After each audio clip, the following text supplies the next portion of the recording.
Hello and a very good morning. You're watching Rajya Sabha television. This is the breakfast news with me, Frank Pereira. Here are this morning's headlines. Nabam Tuki takes charge as Arunachal Pradesh Chief Minister after Supreme Court restores his government. Centre likely to seek clarification on Kalikopul government's fate from the apex court. Congress could raise issue in the monsoon session.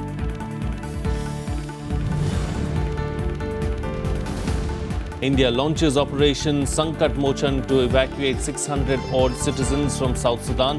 2 IAF military aircraft leave for capital Juba.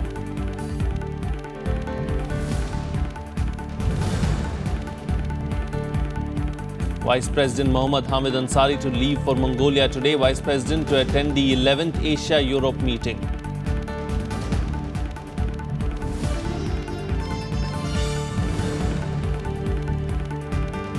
Constitutional crisis deepens in Nepal. No confidence motion moved against Prime Minister KP Sharma Oli after Maoists withdraw support to his government.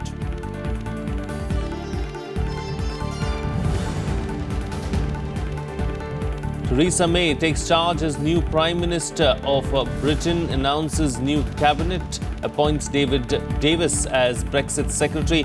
Boris Johnson heads the Foreign Affairs Office.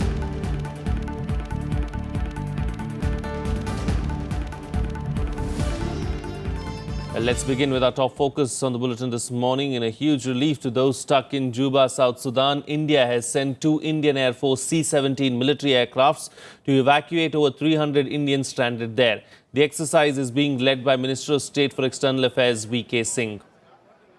According to officials, the relief flight is expected to reach Juba today. Adding only Indian nationals with a valid Indian travel document will be allowed to board with the maximum 5 kilograms of cabin luggage and no check-in pieces.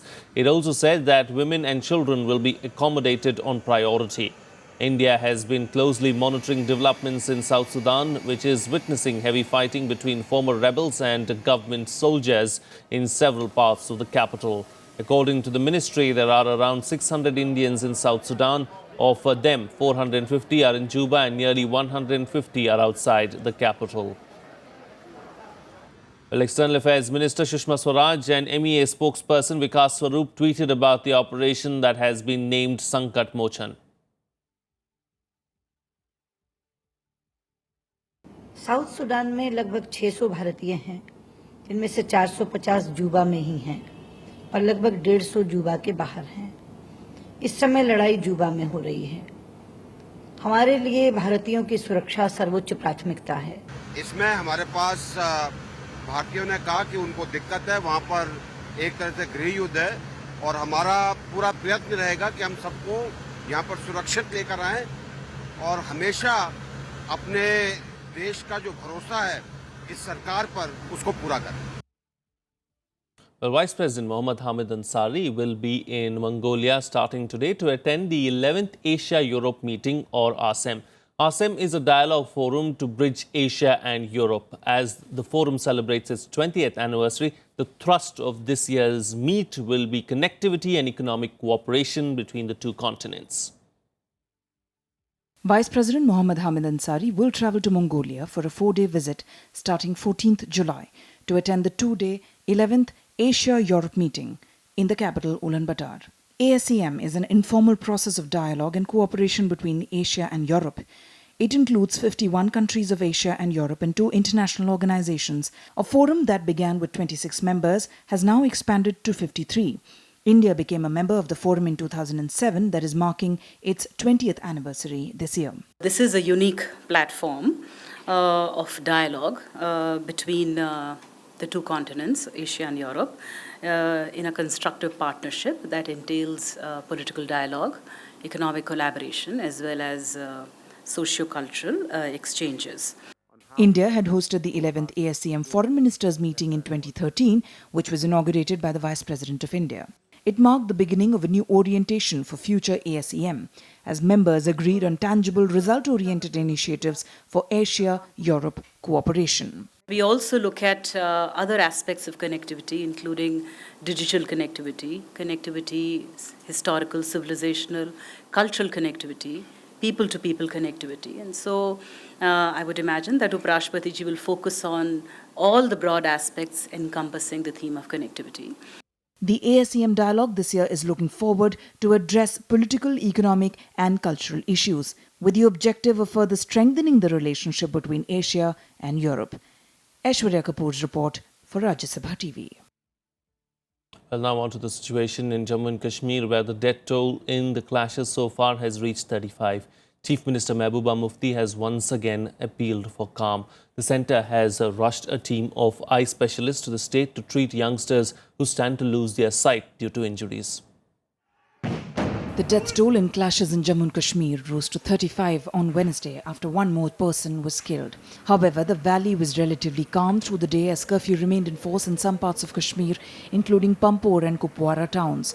Restrictions were in place on movement of people in the rest of the valley, and mobile internet and train services still remain suspended. The Hurriyat Conference chairman Syed Ali Shah Gilani and other separatist leaders were also detained by the police. कुछ ऐसे उनसर हैं जो यहाँ अमन बिगाड़ना चाहते हैं, जो यहाँ के हालात ख़राब करना चाहते हैं, उनकी उन बातों में न आके बल्कि इन शहीदों का सबसे बड़ा खराज अकीदत ये है कि जो इन्होंने हमको दिया उसको हम संभाल सके. The centre has rushed a 3-member team of eye specialists from AIIMS in Delhi to assist the state in treating people who have been injured following the violence. Dozens of youth are in danger of losing their eyesight after being hit by pellets. Meanwhile, an Amarnath pilgrim and a local driver were killed and 23 injured in a bus collision in South Kashmir. In a display of humanity and brotherhood, residents of Bijnehara village, who were mourning the death of 2 youths in the ongoing unrest, defied the curfew and evacuated the injured to hospital. Bureau Report, Rajya Sabha TV. And some more important news now. Nabam Tuki has taken charge as the Chief Minister of Arunachal Pradesh. This comes after the Supreme Court restored the Congress government in the state.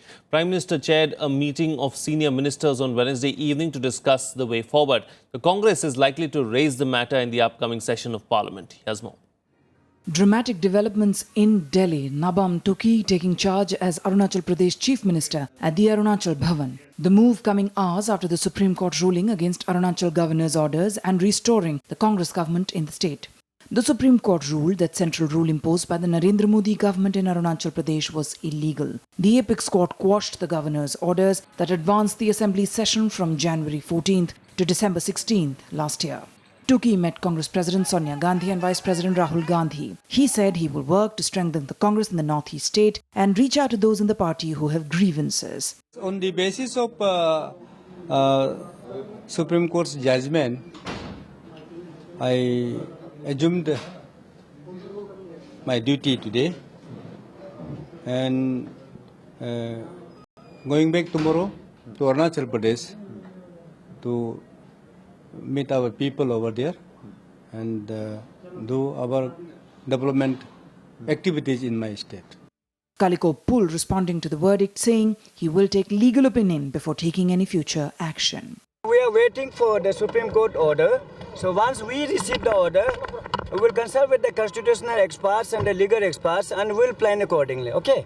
Tuki asserting that it is a Congress that has a majority in Arunachal and not an individual.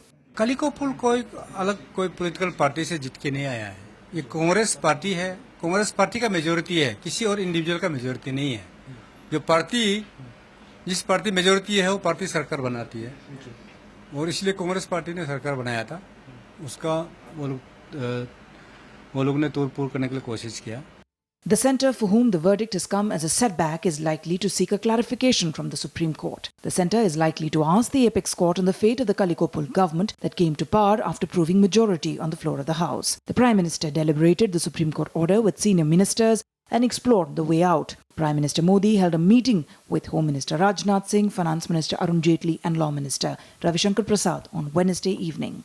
Supreme court का जो judgement है इसको सब honour करना है और जहां तक संख्या का सवाल है किसी पॉलिटिकल पार्टी का किसी दल का क्या संख्या है कितना उसका संख्या और उसका किसके पक्ष में है ये सब तो असेंबली के जो फ्लोर होते हैं वही टेस्ट होते हैं हम लोग बाहर में बैठ करके इस पे टिप्पणी करने का कोई मतलब नहीं है. The top Congress leadership welcomed the order, thanking the court for supporting the cause of democracy. The party is likely to corner the centre in Parliament during the first week of the monsoon session that begins on July 18th. PTI is quoting sources in the Congress saying they may seek a reply from the centre and press for the dismissal of Governor Jyoti Prasad Rajkhowa.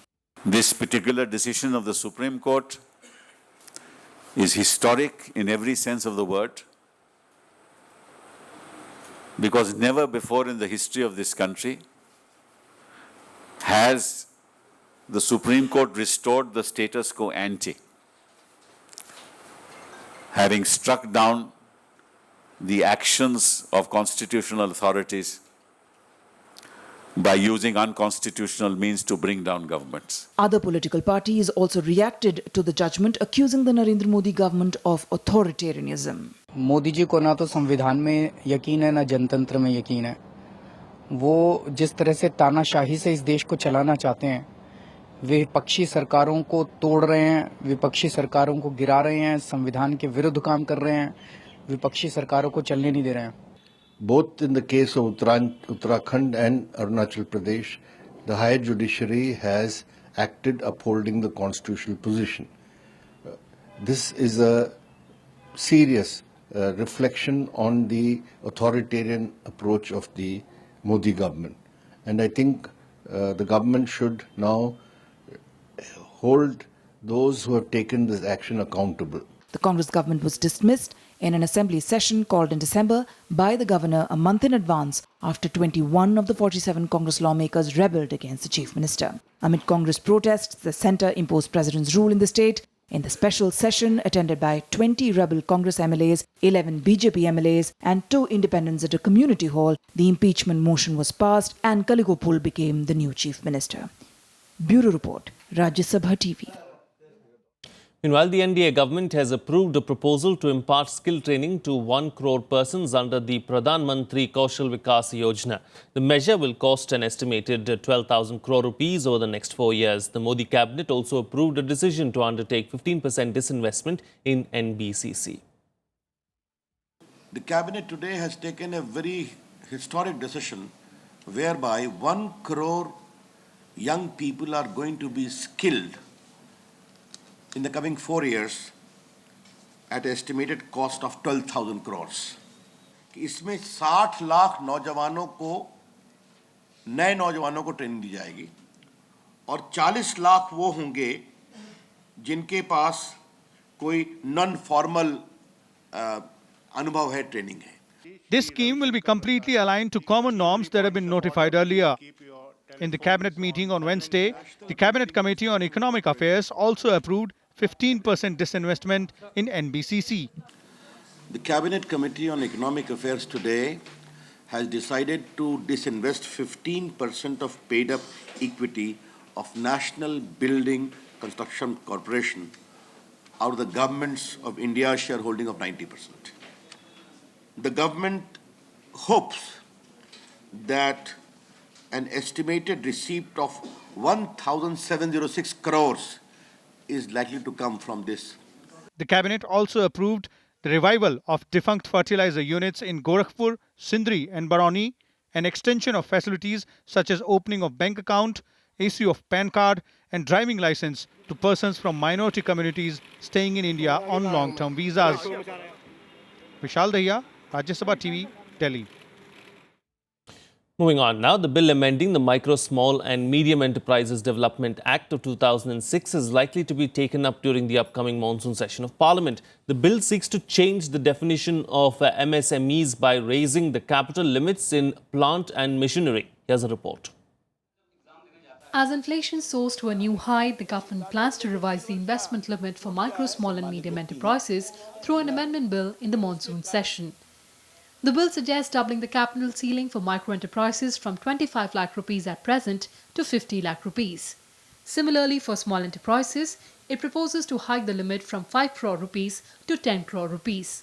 The bill also suggests tripling the capital ceiling for medium enterprises from 10 crore rupees to 30 crore rupees.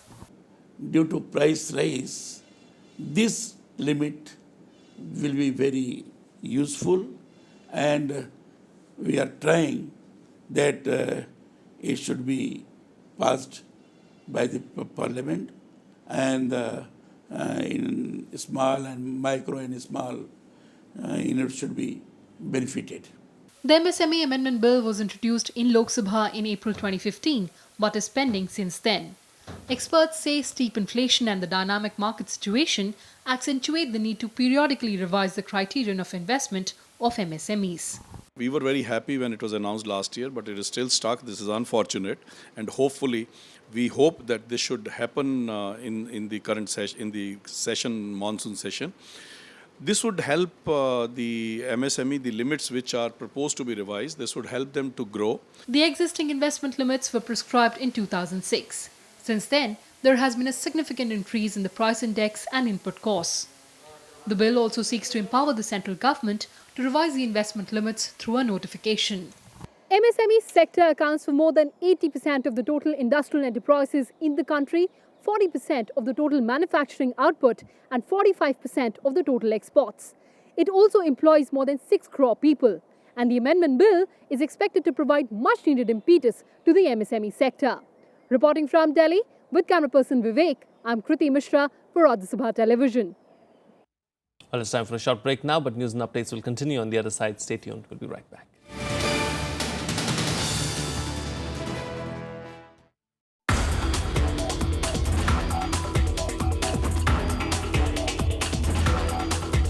Indian pharma has done excellent in generic medicine. We are the number 3 in the world market. Now the pharma industry is entering into a biopharma. That is a new trend of pharmaceutical industry.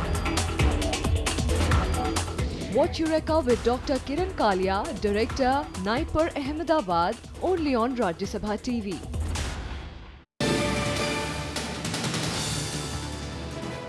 Welcome back. You're watching Rajya Sabha Television. Well, the Maharashtra State Election Commission officials on Wednesday barred Asaduddin Owaisi's led All India Majlis-e-Ittehad Muslimin from contesting Maharashtra local body elections in Mumbai. According to Maharashtra Election Commission, Owaisi's party did not submit relevant documents for its registration. Along with AIMIM, 190 other political parties have also been de-recognized. The party plans to appeal against the ban. Imtiaz Jalil, one of the 2 legislators of the AIM in Maharashtra, said that the party will contest the elections. The moment we get the letter of the cancellation from the Election Commission, we will go to the Maharashtra Election Commission and file an appeal, request them because the local body elections are very crucial for us, and we are going to fight the elections with full force and full strength. So it was very disappointing for us that our registration has been cancelled, but we will go in appeal with the Election Commission. Well, here's a look now at the news and events slated to take place during the course of the day today in our segment, The Day Ahead. Islamic preacher Zakir Naik, who is under the scanner over his controversial speeches and sermons, may have delayed his return to India and cancelled a planned meet with the press, but will nonetheless be speaking to the media. As per Naik's spokesperson, the preacher will address a press conference at the World Trade Center today at Cuff Parade in Mumbai.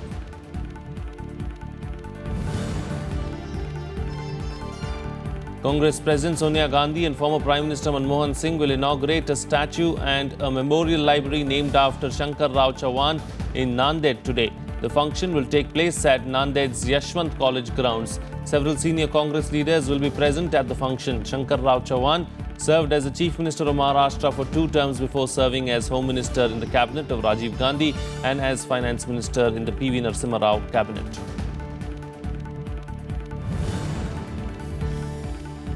The Election Commission will today commence personal hearing of 21 AAP MLAs who have been made parliamentary secretaries and are facing the risk of disqualification from the Assembly in the Office of Profit case. The 21 AAP MLAs had sought a personal hearing before the poll body in their reply to a notice to the Election Commission in June. At the first hearing, the Commission may also decide on whether to hear all the MLAs together or individually. Moving on to some news from the weather now. The excessive monsoon downpour has shifted its focus to the hills after wreaking havoc in the central part of the country. Monsoon has begun its northward movement and will lie close to the foothills of the Himalayas after 48 hours. There is a possibility of heavy rains that may disrupt normal life in Uttarakhand and Himachal Pradesh. It may also cause landslides in low-lying areas. Meanwhile, the Met Department has also forecast light to moderate rain or thunder showers at many places across Telangana. The water level of Godavari is expected to rise further, and authorities have issued warnings in low-lying areas of Khammam district. Due to increase in water levels, transport services between several villages in the district were cut off since Monday. Meanwhile, in Madhya Pradesh, no fresh casualty has been reported since the last 24 hours. Life is limping back to normalcy and more rains are predicted in the coming days. In Rajasthan, as many as 10 villages have been cut off due to continuous rain. Several areas in Biwar, Alwar and Bikaner are completely submerged. Chambal River in Dholpur district is flowing around the danger mark, and an alert has been sounded in the adjoining areas. While in Maharashtra, 8 persons have died in rain-related incidents in the past 36 hours. Meanwhile, the political crisis deepened in Nepal with Prime Minister KP Sharma Oli refusing to step down. This is after coalition ally, the Maoist party, the CPN, withdrew its support to his government. Oli has instead challenged the opposition for a no-confidence motion in parliament. Madheshi parties, on the other hand, have supported any effort to remove Oli from the post of Prime Minister. The CPN-MC will soon form a new coalition government with the Nepal Congress. This after the party withdrew support to the CPN-UML-led government. The constitutional process for removing KP Oli as Prime Minister has begun. A no-confidence motion will be pressed soon. दूसरा चीज़ अगर ऐसा नहीं करते हैं तो संसद में पेश करने का दूसरा उपाय है, उसमें वो जा भी सकते हैं, उसके लिए भी संसद में पेश वो करें, क्या रिजल्ट निश्चय वही होगा. The CPN-MC and Nepal Congress have come to an agreement about the power sharing for the next 2 years till new elections are announced in the country. According to the understanding, Prachand will be Prime Minister till March 2017, after which Nepal Congress President Sher Bahadur Dioba will take charge till the next parliamentary elections in 2018 April. There has been a 7-point agreement between Nepalese Congress and Prachanda-led Maoist party in Nepal, and this includes resolving the Madhesi issues and also increasing the pace of reconstruction work after the earthquake. Akhilesh Suman for Rajya Sabha Television with camera person Shiv Kumar in Delhi. Some more international news now. Theresa May became Britain's new Prime Minister on Wednesday, promising to carve out a bold new future in the world. She embarks on the monumental task of leading the country out of the European Union. The UK Prime Minister wasted no time and swiftly appointed key ministers in her cabinet. Conservative Party leader Theresa May replaced David Cameron as Britain's Prime Minister on Wednesday. Speaking outside 10 Downing Street after being appointed by the Queen, she said it would be her mission to build a better Britain. She assumed office to take on the monumental task of leading the country out of the European Union. Following the referendum, we face a time of great national change. And I know, because we're Great Britain, that we will rise to the challenge. As we leave the European Union, we will forge a bold, new, positive role for ourselves in the world.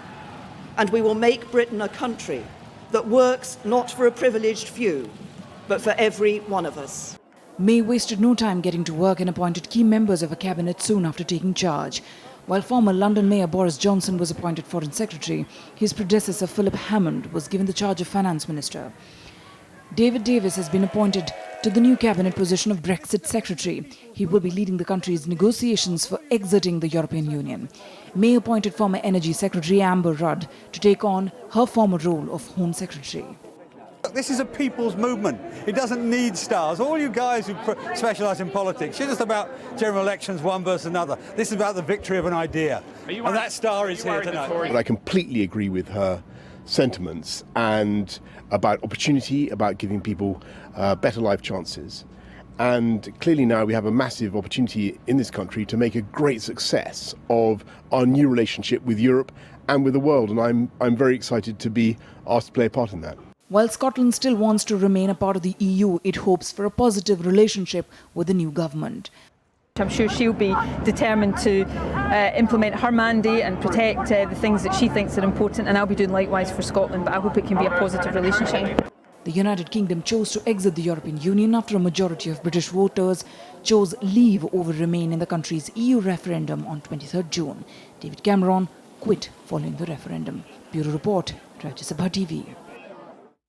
In more international news now, the Islamic State has confirmed the death of key leader Omar Shishani, who the US said it killed in March. Shishani was reportedly killed in combat in the town of Shirkat, south of Mosul in Iraq. The Pentagon said in March he had died from injuries sustained in a US airstrike in northeastern Syria. Shishani held numerous senior military positions within the group, including Minister of War, and was also said to be a close military advisor to Islamic State leader Abu Bakr al-Baghdadi. Shishani ranked among America's most wanted militants under a US program that offered up to $5 million for information to help remove him from the battlefield. Let's now get you a roundup of the other international news in our segment World Wrap. Pakistan has come out in support of China's position on the South China Sea issue and has said that the dispute should be peacefully resolved through consultations and negotiations by countries directly concerned. China had on Wednesday rejected the Hague verdict on the South China Sea. Thousands of people attended funerals for 5 policemen shot dead in a racially motivated ambush attack that last week in Dallas. The 5 police officers were killed by Mika Johnson, who was upset about the fatal police shootings of 2 black men in the states of Louisiana and Minnesota.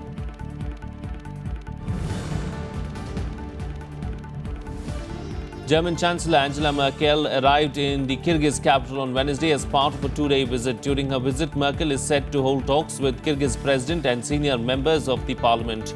It is the first official visit by the German Chancellor to the Central Asian nation.